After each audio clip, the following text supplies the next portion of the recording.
Hello scholars, welcome back to the Kemet Maasai Academy. What we're looking at today is the Cartesian plane, also called the coordinate plane.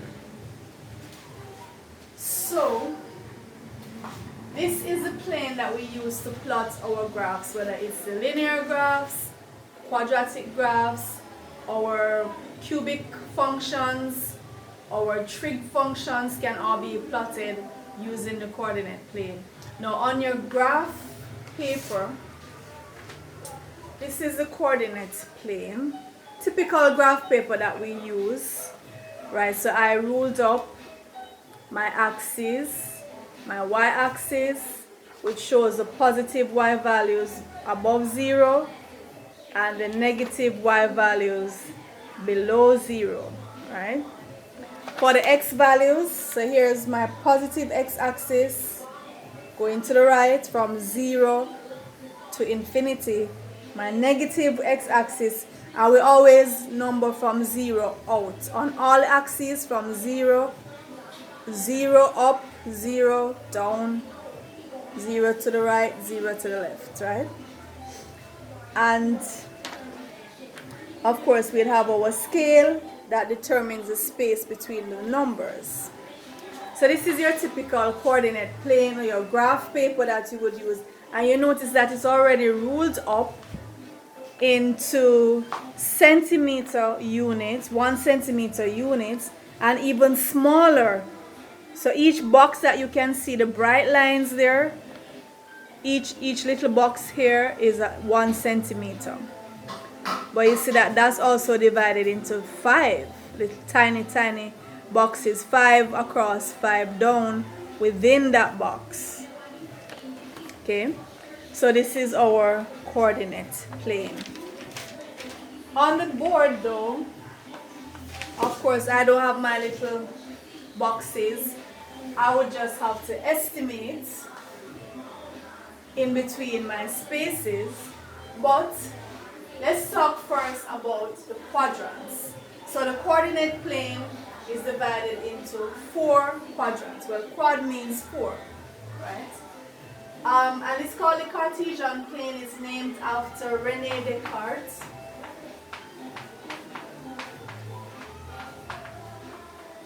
Who was a French mathematician.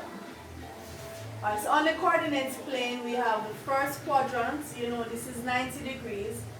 Each quadrant is a 90-degree angle, so that's the first quadrant.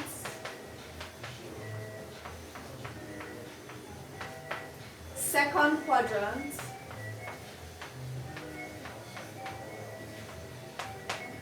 Third quadrant. And the fourth quadrant. In dead center we have our origin. So 0, 0 is right here. That's the origin. 0, 0. Now on our coordinates plane we plot our ordered pairs or our coordinates pairs. Usually we write them in brackets and the x value is given first and the y value given after, separated by a comma. So we move on the x-axis first, and then we move on the y-axis, and then we make put a little point after we have moved those two times. So we move on the x, move on the y, and then we make the point. Now you notice we can have a positive x and a positive y, negative x, positive y, positive x, negative y, or both negative x and negative y, and that will determine in which quadrant the point falls. So this is the x-axis, this is the y-axis. These are our positive x values, negative x values, positive y values, and negative y values. Okay? So y increases in that direction, x increases in that direction. Therefore, if we have a positive x and a positive y, it would fall in the first quadrant. See, we move on the x first, so that's a positive x, and go up positive y. So the positive x, positive y will fall in the first quadrant. Any point with a positive x value and a positive y value will fall in the first quadrant. If it has a negative x and a positive y, so we move negative x first, but we're still going up because y is positive. So it will fall over here. Negative x, positive y. That point will fall somewhere over here, depending on what the digits are. Positive x, negative y. So that means we move positive x and then we go down because y is negative. So over here in the fourth quadrant, positive x, negative y. And negative x, negative y, so we move negative x and down negative y. So in the third quadrant is where we have our coordinate pairs with a negative x and a negative y. And this will always be the case. First quadrant, both x and y are positive. Second quadrant, x is negative, y is positive. Third quadrant, x is negative, y is also negative. Fourth quadrant, x is positive, y is negative. Alright? And we plot our coordinate pairs, our ordered pairs, in order to get our points that we're going to connect. So if we're drawing a linear graph, a linear function, we would plot our points and connect them, and they would give us a straight line, which can be oriented to the right, to the left, straight across, straight down, depending on what the equation of the line is. If it's a quadratic function, likewise. But this time we're not going to get a straight line, we're going to get a curve called a parabola, and so we need to plot all our points within the domain, our set of x values, and the range that we get from that to get all the points that will give us a curve. That curve can be oriented down or up, depending on a number of factors which I've explained in the videos that were done on quadratic graphs, plotting quadratic graphs with negative x coefficients, x squared coefficients, positive x squared coefficients. Likewise, plotting linear graphs that have positive x coefficient or negative x coefficient. It makes a difference in the orientation of the graph. Alright, so our x values are called the domain or the object sets, and usually we are given the x values, right? And we are told, we are given an equation or a function, for example, y equal 2x plus 9, or y equal negative x squared plus 3x minus 5. So that tells us, the equation tells us what we are to do with our x values, our domain values, our object values, in order to get our y values, which we call the range. We can also call them the codomain or the image values. So we plug in our x values into the function and simplify the function, and the result that we get, those are our range values, which we are going to plot them in ordered pairs, the x to the y, plot them and connect the dots, and that's how we get our graph.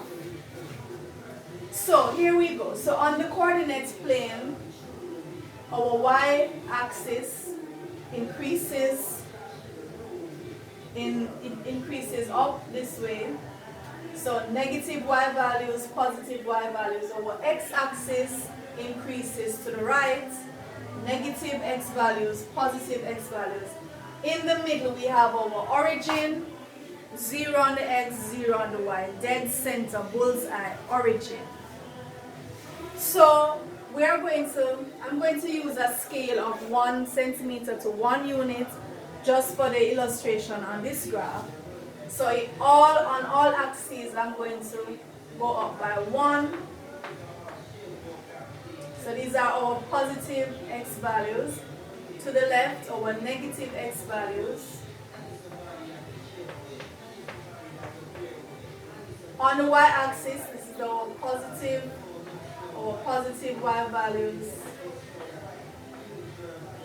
On the negative y, likewise, same space apart.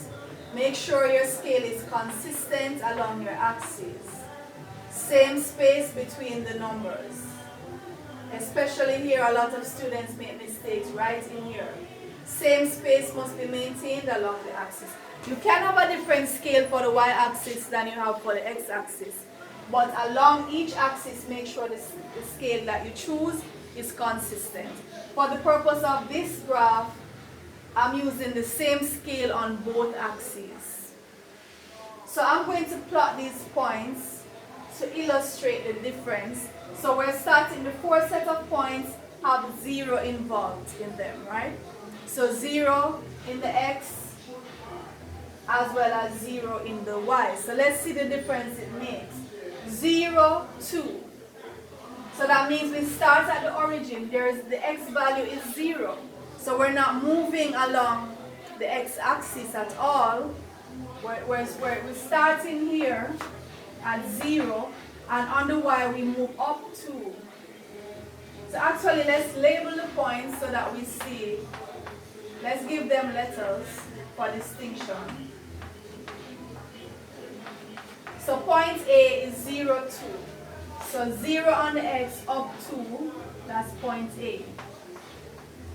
Point B is 0, negative 2. So 0 on the x and then down, negative 2, that's point B. So you see the difference between A and B? 0 on the x, positive 2 on the y, that's A. 0 on the x, negative 2 on the y, that's B. Big difference. Point C, 2 on the x, 0 on the y. So we move 2 on the x-axis, but because y is 0, we don't move from here. We're still there. So that's C. And point D, negative 2 on the x, 0 on the y. So we move negative 2 on the x and we stay there because the y value is 0.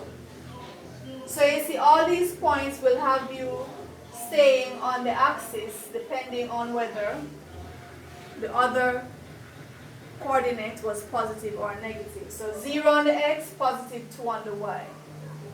0 on the x, negative 2 on the y. 2 on the x, 0 on the y.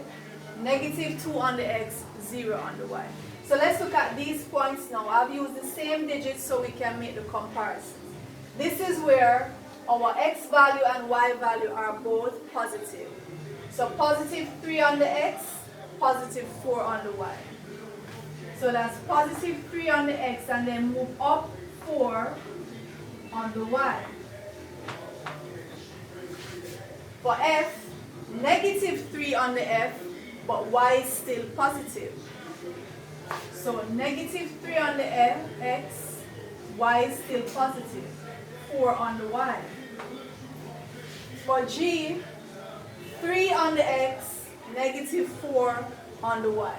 So positive 3 on the x, and we go down from there to negative 4 on the y.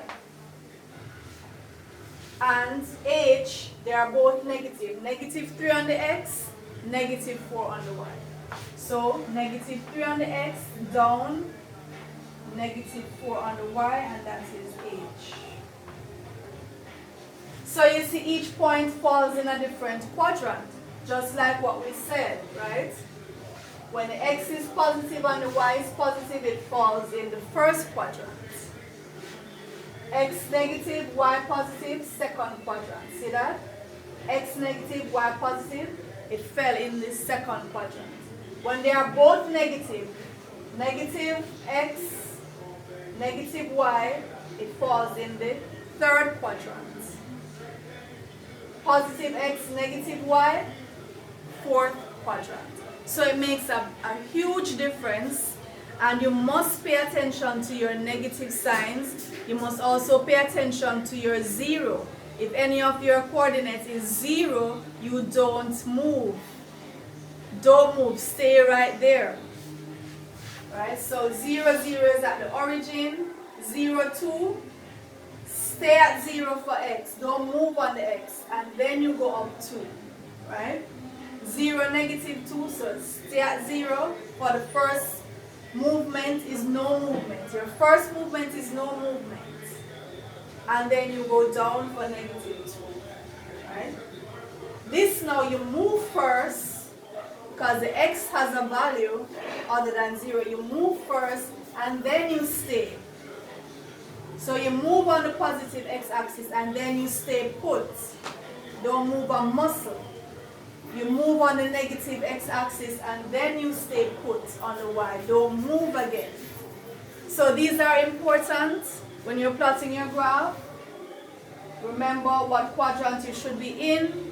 Remember, your zeros are important, your negatives are important, okay?